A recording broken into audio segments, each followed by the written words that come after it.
Доброго вечора. Мене звати Любомир Ференц, і ми розпочинаємо вечірній ефір на телеканалі АТР. Отже, сьогоднішня тема дня – це підсумки виборів до об'єднаних територіальних громад. Учора участь у виборах і висловити свою думку змогли 1 300 тисяч і 300 громадян України. І у нас у студії ми вітаємо Олександра Клюжева, аналітика громадянської мережі «Опора», з яким ми будемо і підсумовувати ці вибори. Доброго вечора. Доброго вечора. Пане Олександре, участь взяли 24 області у цих виборах, так? Вибори проходили до 201 територіальної громади. Ми можемо це називати генеральною репетицією перед парламентськими виборами, оці місцеві вибори? Не зовсім, тому що все ж таки в різних регіонах України є неоднакова кількість територіальних громад. Є область, де лише одна територіальна громада обирає нову владу, є області, де 20 територіальних громад. Тому, власне, це скоріше такий тест на спроможність політичних партій проводити великі кампанії. Вони не загальнонаціональні, це буде все ж таки перебільшення, але великі кампанії для політичних партій. І те, що політичні партії на цих перших місцевих виборах дуже активно висували кандидатів, активніше, ніж це було на перших місцевих виборах в 2016 році. До прикладу, одна цифра – 16 тисяч зареєстровано кандидатів на виборах сільських селищних рад, із них 70% – це висуванці саме політичних партій. Тобто політичні партії навіть дійшли до рівня села, селища і активні там домінуючі суб'єкти. Тому, так, тест на спроможність організовувати великі кампанії. Як «Опора» взагалі оцінює ці вибори? Наші спостерігачі відслідковували виборчий процес з моменту його старту, були спостерігачі на дільницях. Якщо говорити про сам день голосування, то ключовою проблемою стало голосування виборців без пред'явлення документів. Це традиційна проблема для місцевих виборів, особливо на рівні сіл і селищ, тому що люди пояснюють, що вони один одного знають і можуть без документів голосувати, хоча насправді це кримінальний злочин, є прецеденти притягнення осіб до відповідальності. Сам підрахунок голосів відбувався в надзвичайно спокійній атмосфері, не дивлячись на те, що політичні партії протягом дня звинувачували один одного в здійсненні певних порушень чи планів. Підрахунок голосів відповідав стандартам. За нашою методологією, 99% спостерігачів на дільницях зазначили, що вони довіряють результатам підрахунку на основі відстеження всіх процедур власне цього процесу. Це надзвичайно добрий результат. А от явка вас задовольнила? Власне, це вибір громадян, брати участь чи не брати участь у виборах. Явка, за нашими підрахунками, 48,2%. Це явка абсолютно співмірна з активністю виборців на перших місцевих виборах в об'єднаних громадах 2016 року. І якщо порівнювати голосування зараз, 29 жовтня, і чергові місцеві вибори 2015 року, коли кампанія була набагато потужніша в усіх регіонах, в усіх містах, то зараз навіть явка вища. Тоді було приблизно 47% голосів виборців, узагальнена явка в 2015 році на місцевих виборах в межах країни. Тому ця явка, на мою особисту думку, відображає як зацікавленість виборців у цих виборах, так і реальність, яка є в громадах. Тому що ми знаємо, що є певні міграційні процеси, трудова міграція, частина людей, які є в списках виборців, не проживають в цих територіальних громадах. Тому говорити про те, що там могло бути набагато більше щодо активності виборців показники, я би не став. Тому це явка абсолютно нормальна. Не справдились прогнози деяких експертів, які говорили, що ці вибори громадяни будуть ігнорувати. З точки зору навіть національних кампаній це нормальна явка. От на вашу думку, населення вже розуміє, населення України, що таке вибори до об'єднаних територіальних громад, і чи справді вважає їх важливими у рамках реформи децентралізації? Я в процесі моніторингу виборчої кампанії відвідував низку регіонів, об'єднаних громади. Я можу сказати, що є неоднакове сприйняття процесу децентралізації, є різне сприйняття об'єднання територіальних громад. Десь є громадяни і територіальні громади, які підтримують те рішення, яке вже було прийнято, і тільки залишилось через вибори сформувати нові органи влади. Є громади, з присутнім різким несприйняттям об'єднання в тому форматі, яке вони є. А з чим воно пов'язане? Громади не хочуть об'єднуватися, чи багатша громада не хоче об'єднуватися з біднішою? Це саме так. Є побоювання, що об'єднання не призведе до покращення життя, а навпаки призведе до втрат економічних, бюджетних. Багато це міфів, які не базуються на фактах, але залишається реальність, що є частина виборців, є частина громад, які не задоволені тим результатом об'єднання, який є, але в будь-якому разі це вибір людей, і вони цей вибір продемонстрували 29 жовтня. Але я хочу підкреслити, що все ж таки не можна кампанію оцінювати лише через призму дня голосування. Була передвиборча агітація, був етап реєстрації кандидатів, створення округів, діяльність територіальних виборчих комісій. На жаль, тут було достатньо багато проблем. Тобто, що ви маєте на увазі? От я читав, що в тому числі ваша мережа «Опора», так, громадянська організація, вона говорила про те, що члени дільничих виборчих комісій були не дуже добре обізнані самим процесом, тобто вони були погано підготовлені. Це правда? Так, за нашими висновками такі проблеми були, і плюс на недостатню компетентність членів виборчих комісій, не тільки дільничного рівня, але й територіального, які мають великі повноваження щодо організації голосування, накладалися проблеми матеріально-технічного забезпечення комісій. Наші спостерігачі, як правило, перебували протягом дня голосування і в ніч підрахунку голосів разом з членами комісії в приміщеннях, які не опалювались, де не були належні умови. Тобто ми маємо не забувати про такий рівень виборів, коли говоримо про високі матерії виборчої реформи. Тобто люди сприймають виборчу проблематику, інститут виборів не тільки через ті дискусії, які є в парламенті, про виборчу систему, які будуть ефекти. Вони формують своє ставлення до інституту виборів, в тому числі голосуючи в приміщеннях, які не опалюються або які є в аварійному становищі. Тому дійсно є обмеженість ресурсів в державі, ми всі прекрасно розуміємо ситуацію, але і за це треба братися. Теж необхідно вирішувати питання з матеріально-технічним забезпеченням виборчих дільниць і створювати умови для навчання членів виборчих комісій.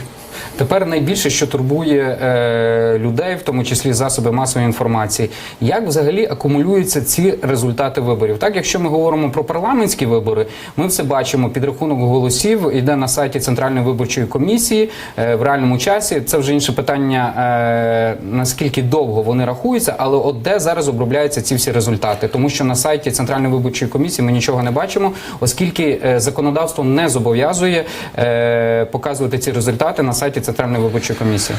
Така ситуація, що, наприклад, після реєстрації кандидатів в об'єднаних громадах тільки на виборах в міських громадах подаються перелік цих кандидатів. І на виборах в містах ми можемо ознайомитися з списком кандидатів. Наприклад, на виборах сільських і селищних взагалі список кандидатів на сайті ЦВК не оприлюднюється, він оприлюднюється на місцевому рівні, в газеті чи просто вивішується певний документ. Щодо результатів голосування. Результати встановлюють територіальні виборчі комісії в кожній громаді. На це відведено 5 днів для міських, сільських, селищних голів і 10 днів для виборів міських рад у багатомандатному виборчому окрузі за пропорційною системою з голосуванням за закріплених кандидатів в територіальних округах. Після того, як результати будуть встановлені, в належні строки дані будуть поступово передаватися в Центральну виборчу комісію, будуть опубліковуватися на сайті Центральної виборчої комісії, але ЦВК зараз не наділена обов'язком оперативно інформувати про те, яка кількість дільниць порахована, хто скільки набрав. Це буде пізніше в спокійному режимі. Ми дійсно вважаємо, що це є проблемою, якщо ми говоримо про відкрите суспільство, то треба йти шляхом забезпечення умов для цього відкритого суспільства. Але це, скоріше, не претензія до Центральної виборчої комісії, тому що ЦВК діє в тому числі в межах фінансування, які для них передбачаються в межах повноважень. І як тільки в законі будуть чітко зазначені вимоги оперативно оприлюднювати ці дані, тоді ЦВК виконує. Бажано, щоб ЦВК це вже виконувало в заміненому, як ми розуміємо, складі. Досі люди, вони в такому перебувають замішанні, тому що ще потрібно чекати на результати виборів. Ви оприлюднили скільки днів, наприклад, там для голів селищ, міст. Однак блок Петра Порошенка вже себе проголосив переможцем на місцевих виборах, і в тому числі і Всеукраїнське об'єднання «Батьківщина» також говорить, що вони також перемогли на цих місцевих виборах. Де правда? Я думаю, що для нас, як незалежна позапартійна організація, ключово було відслідкувати виборчі процедури, тому ми не збирали і не проводили паралельний підрахунок голосів щодо політичних партій і кандидатів, але зможемо пізніше вже ці дані оприлюднити. Є накладення політичного загальнонаціонального контексту на місцевий рівень. Є декілька провідних політичних партій, які сприймають ці місцеві вибори як певний тест, репетицію майбутніх загальнонаціональних кампаній, і тому вони намагаються вивести локальний рівень як певну тему загальнонаціонального політичного дискурсу. Мені особисто це не дуже подобається, тому що є багато маніпуляцій з різних боків навколо цього. Наприклад, різні партії, які вважаються впливовими в нашій країні, підтримували самовисуванців.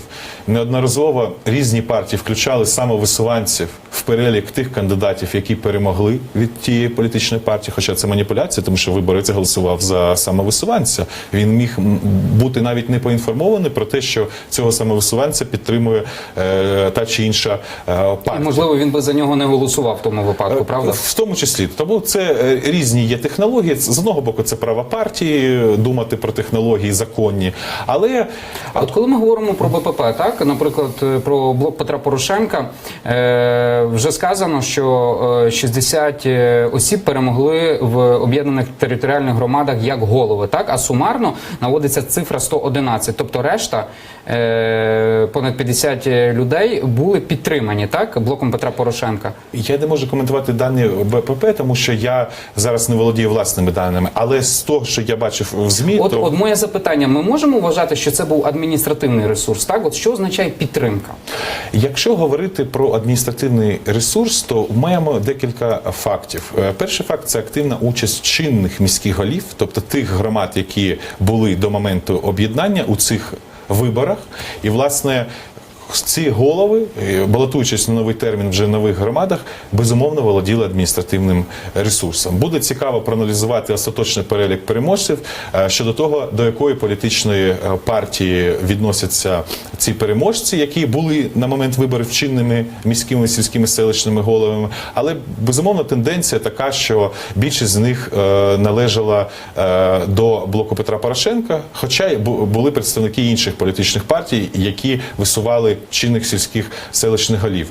У нас на виборах до міських рад є факти достатньо масової участі голів райдержадміністрацій у виборах депутатів міських рад, коли голова райдержадміністрації був першим номером, наприклад, блоку Петра Порошенка на виборах до міської ради. Кожен посадовець, як громадянин, має право обиратися, але тут ключове питання, чи дотримується цей посадовець, який є кандидатом, не тільки сухої норми закону, але й загальних засад виборчого процесу. Давайте зараз послухаємо пряму мову лідерки Всеукраїнського об'єднання «Батьківщини» Юлії Тимошенко. І вона говорить, як «Батьківщина» перемогла на цих місцевих виборах, на виборах до об'єднаних територіальних громад.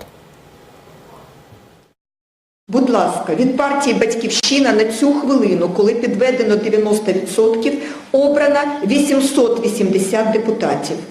Від блока Петра Порошенка 568 депутатів.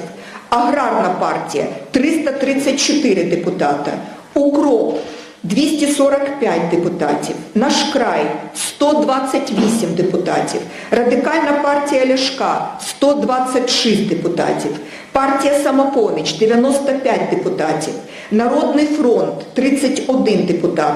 Громадянська позиція Гриценка 13 депутатів. Дорогі друзі, а тепер я хотіла би, щоб ми подивилися на результат в відсотках.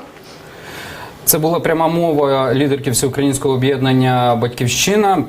І за даними Всеукраїнського об'єднання «Батьківщина», вони перемогли на виборах, тому що говорять, що 880 депутатів по всіх об'єднаних територіальних громадах. І зараз на зв'язку ми маємо Олександру Кужель, народну депутатку України Всеукраїнське об'єднання «Батьківщина». Доброго вечора, пані Олександро. Доброго Доброго. Пані Олександро, от ми зараз прослухали пряму мову лідерки «Батьківщини» Юлії Тимошенко. Вона говорить про те, що партія «Батьківщина» перемогла на виборах, тобто майже 900 депутатів до об'єднаних територіальних громад. У мене таке запитання. Лідерка партії Юлія Тимошенко також говорила про тотальні і масові фальсифікації, так, на виборах. От як вдалося «Батьківщині» перемогти в такому випадку? Ну, я думаю, що перемога нам далась, тому що у нас єдина в Україні така історична 16-17 років вже партія, яка має середки до сел.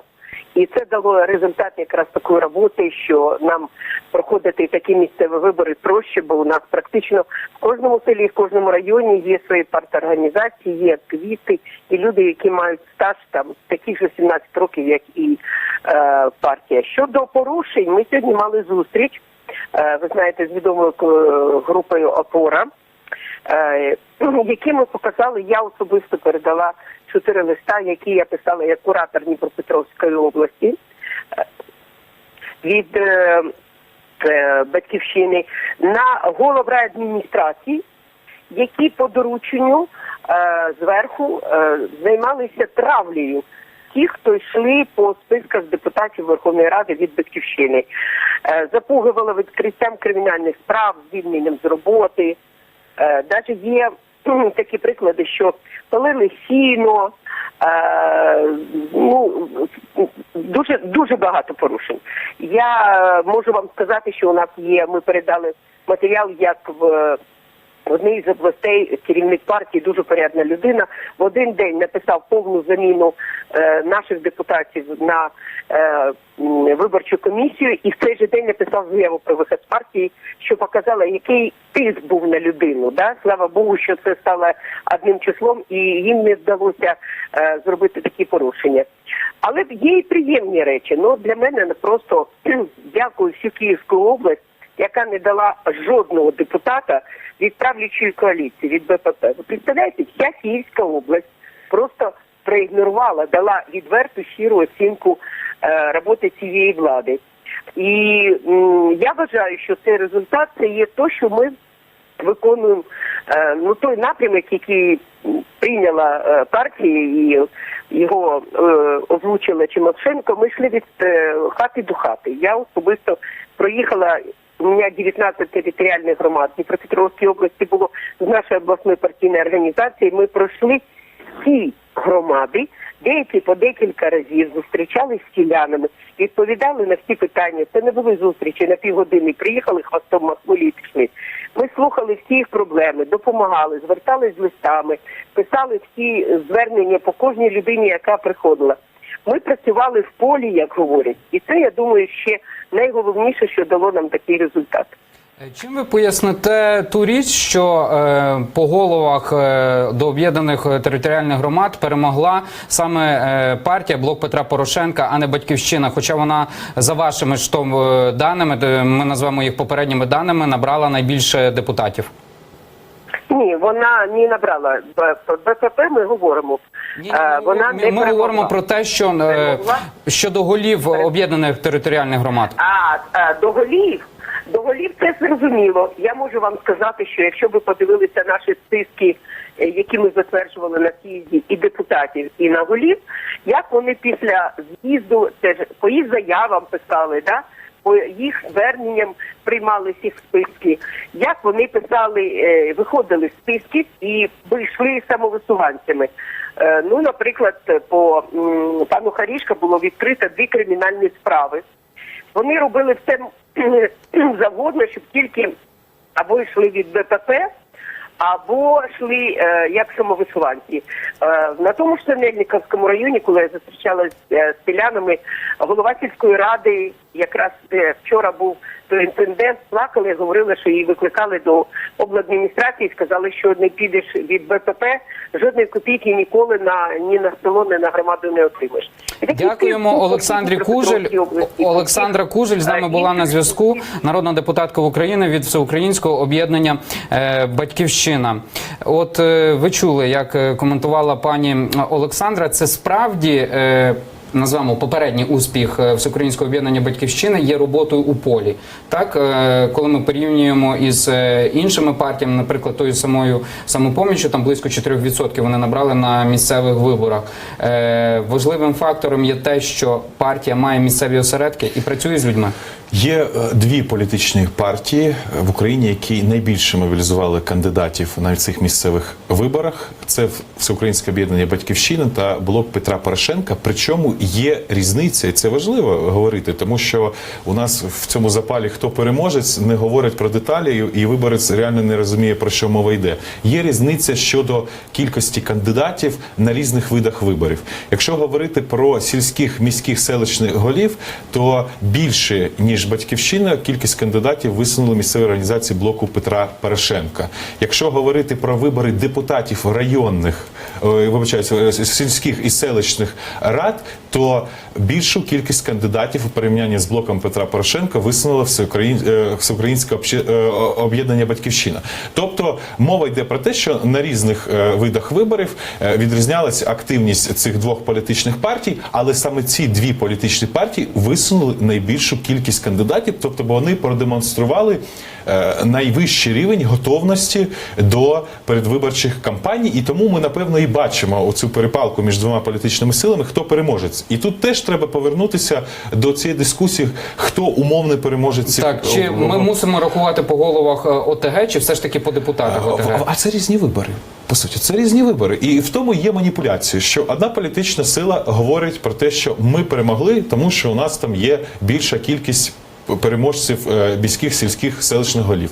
Читач чи телеглядач розуміє, що це заявка, що вони тотально перемогли на виборах місцевих. Є інша політична сила, яка демонструє показники, які стосуються сільських і селищних рад, кількість депутатів, які стали переможцями цієї місцевої політичної партії. Виборець знову сприймає це, що на всіх видах місцевих виборів перемогла ця політична сила.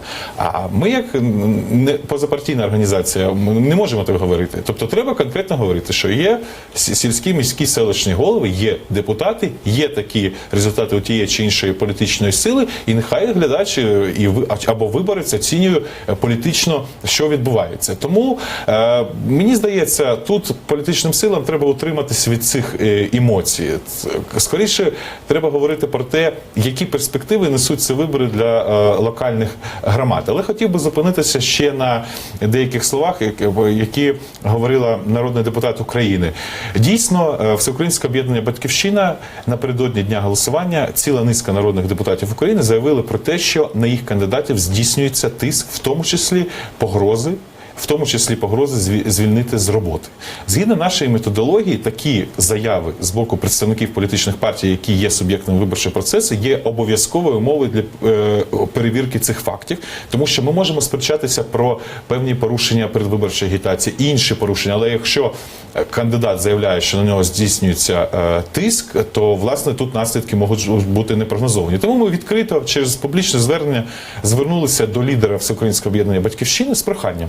Якщо у вас є факти, давайте зустрінемось, ви надасте нам ці факти. І сьогодні у нас, представників нашої організації, відбулася зустріч з лідером Всеукраїнського об'єднання «Батьківщина» Юлією Тимошенко, де вона нас проінформувала про ті порушення, які зібрала ця політична сила. Нам передали частину документів, і ми будемо ці документи аналізувати на предмет наявності підтверджених фактів тиску на кандидатів, і вже включимо це в свій остаточний звіт, якщо ці факти будуть підтверджені. І ми одночасно з зустрічю з Юлією Тимошенко звернулись до всіх політичних партій. Якщо у вас є факти порушень, ви їх не оприлюднили, особливо якщо це порушення стосується непублічного тиску чи погроз щодо кандидатів, просимо надати цю інформацію. Ми теж остаточний звіт будемо формувати на основі підтверджених фактів, які ви нам будете надавати. Тому наш заклик на цих виборах до всіх політичних партій, без виключення,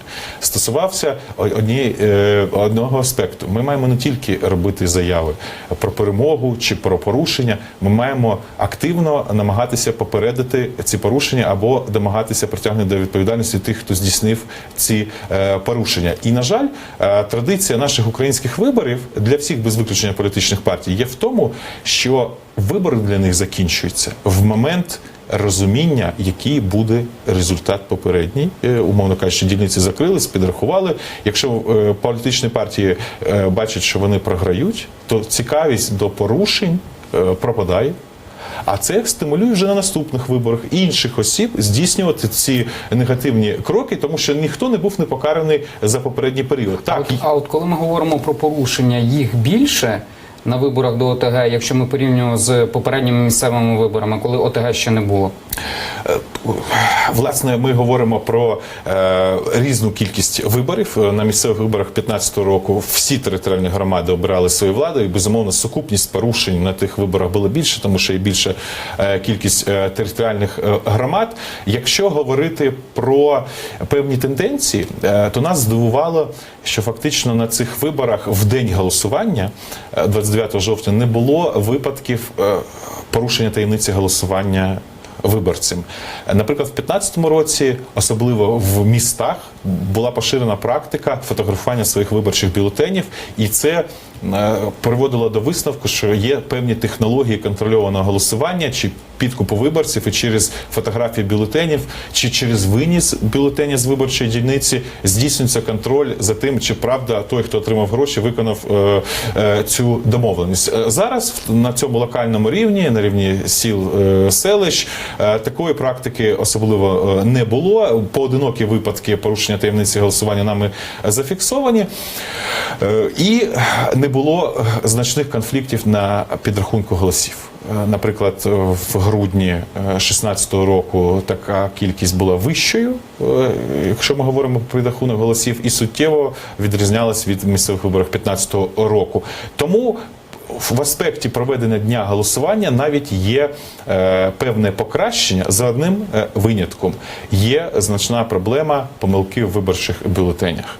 Ми зафіксували 11 територіальних громад, де така проблема була серйозна, тобто виборчі бюлетені були виготовлені, але вони після доставлення на дільничну виборчу комісію містили помилки, і це виявлялося. І в окремих випадках ці помилки означали, що кандидат взагалі не включений до виборчих бюлетенів. І, безумовно, можемо прогнозувати по тим округам, де не було в бюлетені кандидата зареєстровано, будуть довгі, тривалі оскарження, тому що дійсно кандидат позбавлений власного виборчого права, і він не може реалізувати конституційне право бути обраним. І тут теж питання до місцевих організацій політичних партій. Можливо, це такі деталі для наших глядачів достатньо складні, але є процедура утворення контрольних комісій, яка має здійснити моніторинг виготовлених виборчих бюлетенів. Парламентські політичні партії наділені правом подавати кандидатури до кожної територіальної комісії в цю контрольну власну інституцію. І більшість місцевих організацій політичних партій утримались від використання такого свого права.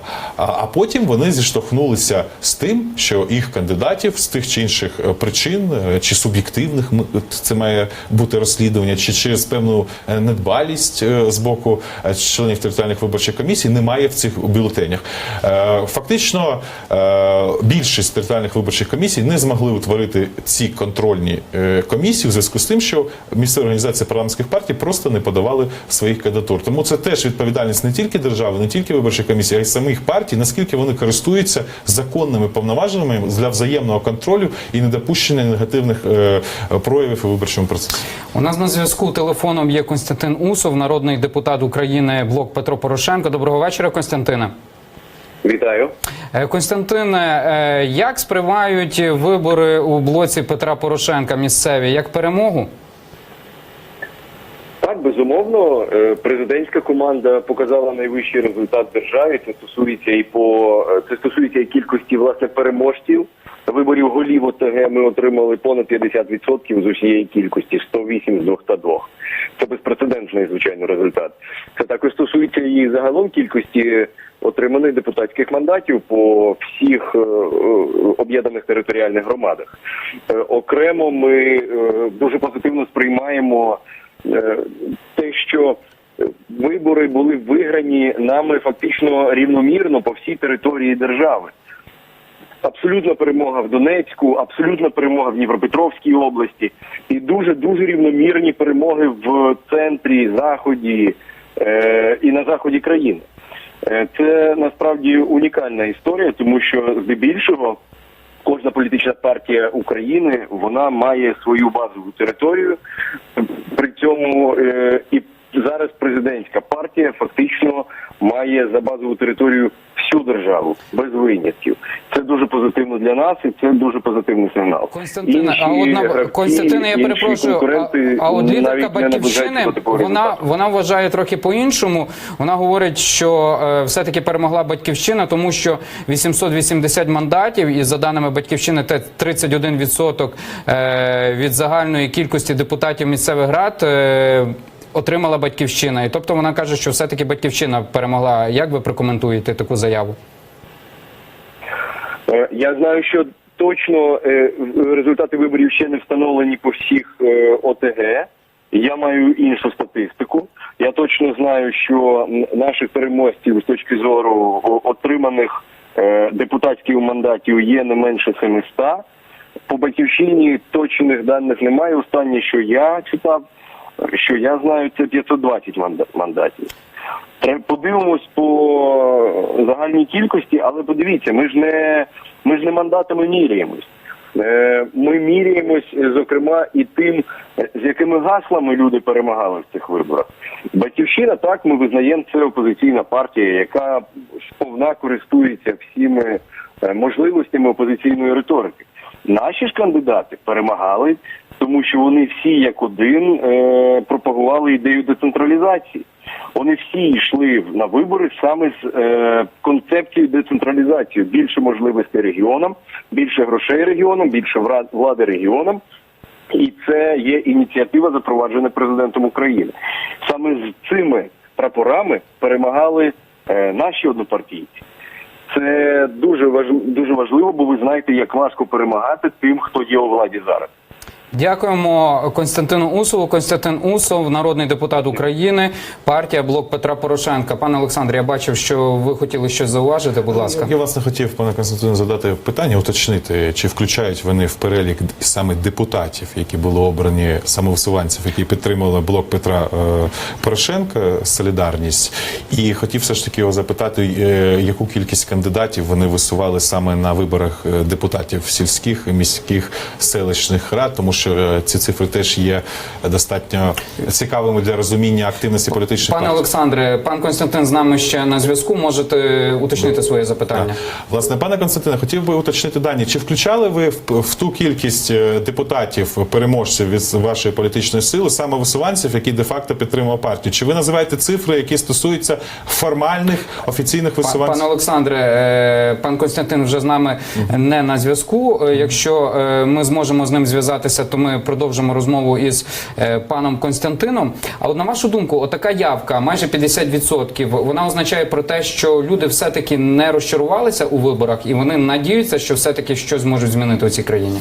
Я думаю, що так. Я думаю, що так. І скоріше політичним партіям, кандидатам і кандидатам-самовисуванцям вдалося знайти певні меседжі для виборців, щоб вони проявили зацікавленість прийти і проголосувати 29 жовтня.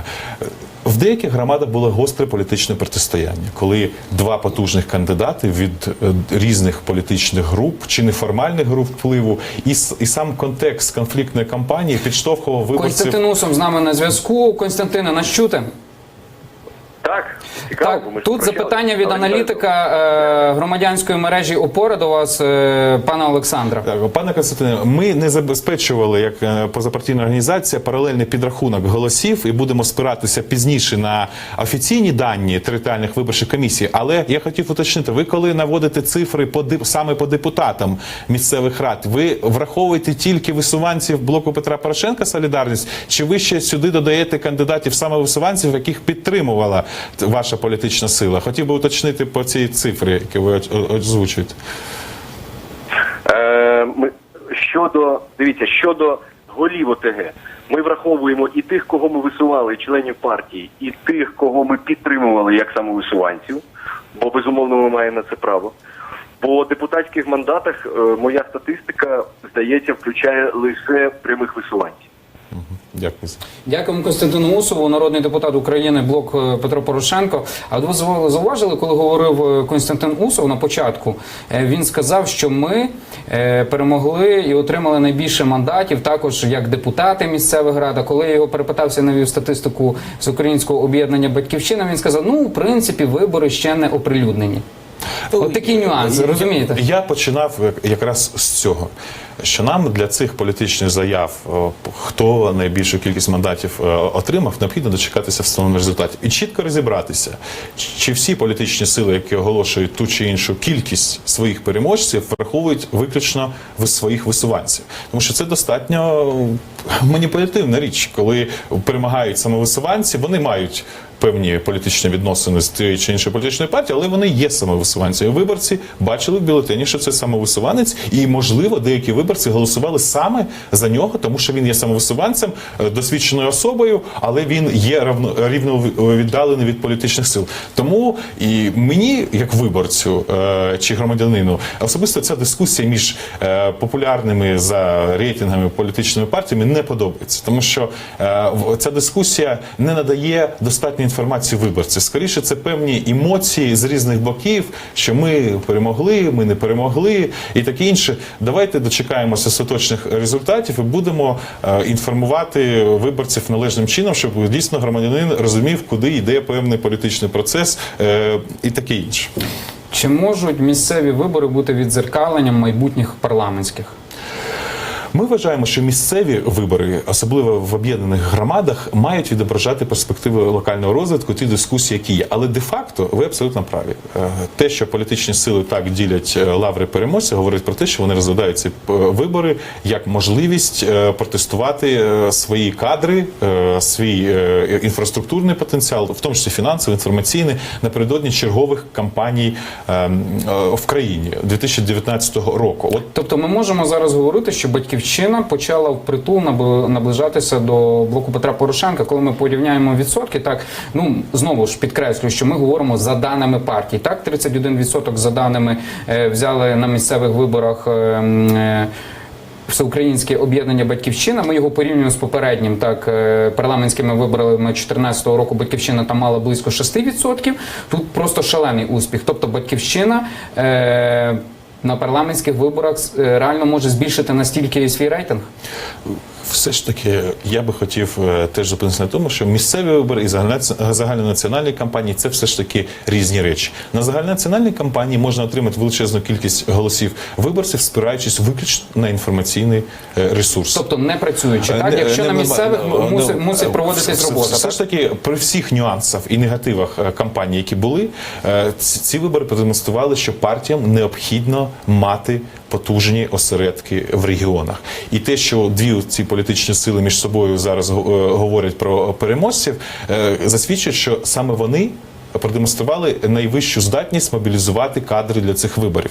Просто є суха статистика кількості кандидатів, висунутих цими політичними партіями. Саме ці політичні партії висунули найбільшу кількість кандидатів. Особливо це яскраве протистояння за кількістю кандидатів, яке потім привело к протистоянню за результатами голосування, сільський і селищний рівень. Там величезна кількість одномандатних округів. Мова йде про тисячі людей, які необхідно висунути. Загальна кількість кандидатів від усіх, без виключення політичних партій, на цих виборах більше 16 тисяч. Це достатньо великий кадровий ресурс, який партії мали десь знайти. Тому на місцевих виборах все ж таки для успіху політична партія не може мати тільки одного інформаційного ресурсу, а ще й повинна працювати з людьми. А от на вашу думку, чому такі партії, як БПП та «Батьківщина» змогли змобілізувати своїх кандидатів, а партія, наприклад, така як «Самопоміч», показала набагато нижчий результат? Якщо говорити про інші парламентські партії, то дійсно Чи Радикальна партія Ляшка? Об'єднання «Самопоміч», Радикальна партія Олега Ляшка входять в топ перелік топ політичних партій, які висували найбільшу кількість кандидатів, але вони суттєво відстають за кількістю кандидатів, за активністю боротьби за голоси виборців в громадах від блоку Петра Порошенка, Всеукраїнського об'єднання «Батьківщина». Тому, напевно, теж буде певне переосмислення. Вони мають проблему з кадрами на місцях? Буде переосмислення ролі цих місцевих виборів. Можливо, я можу тільки припустити, це моя суб'єктивна думка, що, можливо, деякі політичні партії вважають, що для них ці місцеві вибори не є пріоритетом. Коли розпочнеться велика загальнонаціональна кампанія, коли будуть в пріоритеті політичні питання, тоді вони будуть більш активно включатися. Але ці вибори є для багатьох умовою певних висновків, що кадри все ж таки вирішують все. Як би це банально не звучало, треба мати представництво в регіонах, треба мати команди для того, щоб серйозно боротися на місцевих виборах за органи влади. Дякуємо Олександру Клюжеву. З нами був Олександр Клюжев, аналітик громадської організації «Опора», з яким ми робили підсумки виборів до об'єднаних територіальних громад. Мене звати Любомир Ференц, і ми продовжуємо вечір на телеканалі АТР.